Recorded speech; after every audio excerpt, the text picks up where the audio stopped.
O Consello de Contas fixo unha auditoría parcial que deixou fora o 70% da contratación. Sabe que nos di, co pouco que puido auditar o Consello de Contas, sabe que nos di neste informe?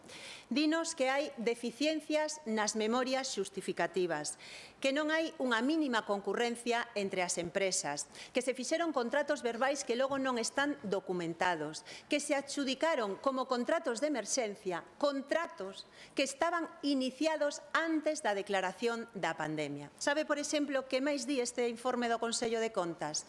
Di que houve unha concentración moi importante desos contratos nunhas poucas empresas. No ano 2021, 4 empresas concentran o 66% de todas as adxudicacións da Xunta. Resulta que moitas desas empresas están vinculadas con altos cargos do Partido Popular, como, por exemplo, o cuñado do señor Feijóo. Aí está tamén a empresa da que foi comisionista ou a parella sentimental da señora Ayuso, que cobrou unha comisión millonaria por facer esa intermediación cos Sergas.